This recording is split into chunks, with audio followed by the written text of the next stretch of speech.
You are watching this video because naghahanap ka ng inventory management system na makakatulong sa'yo na ma-track mo ang iyong stocks, especially yung in and outs ng stocks mo. So, this is the inventory management template that can help you to track your inventory.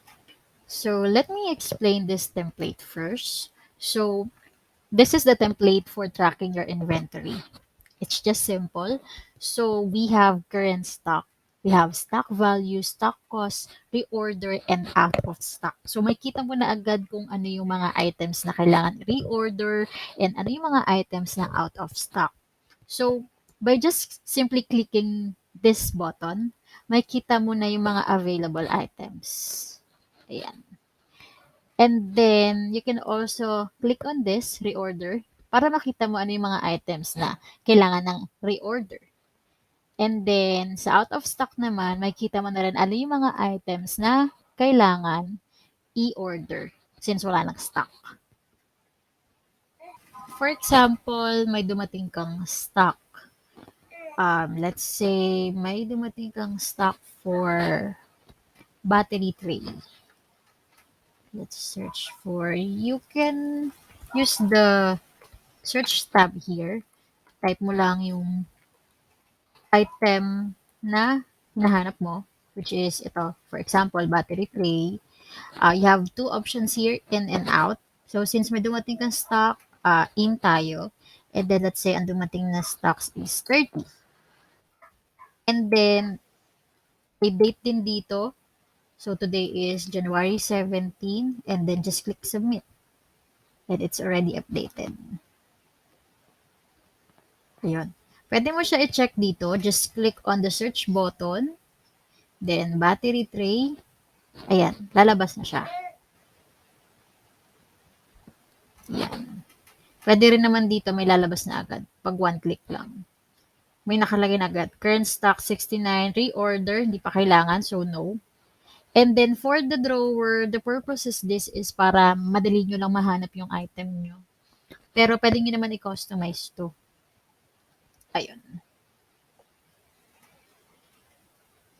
So we also have here the inventory. Ayan. And another tab for stock in and out. So, no need na i-edit nyo to. And product master. So, dito nyo i-input yung, for example, may bago kayong item. Dito nyo i-input. So, tuturuan ko kayo para mag-input. Actually, may naka-ready na akong template dito na blank. So, ito yung pwede nyong gamitin.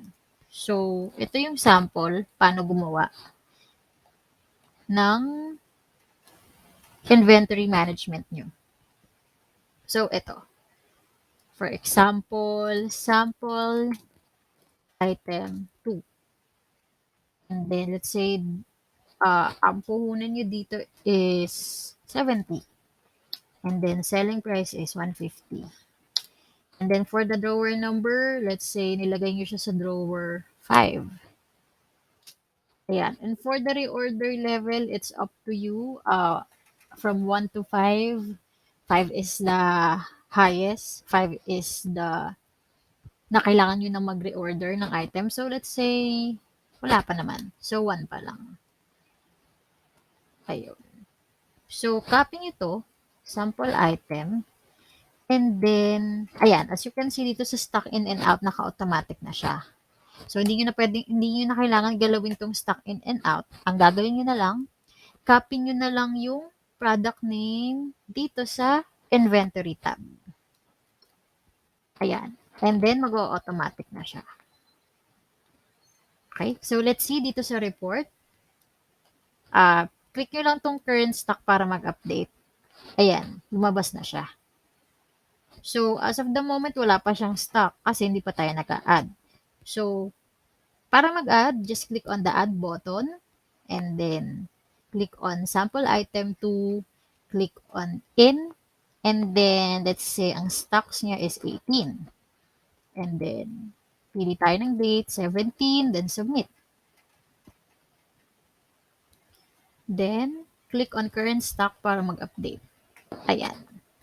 Ha-total na siya. 18, 27 stock value, 1260 stock cost. Pre-order required? Not yet pa? No pa.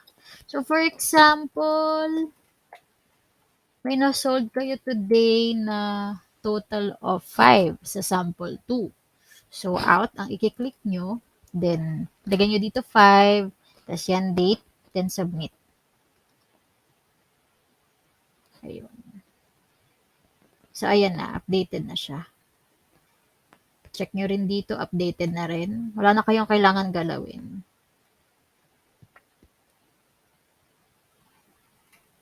Ayan. Ganun lang po kadali.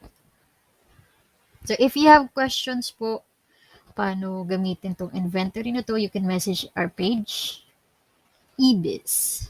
Thank you po.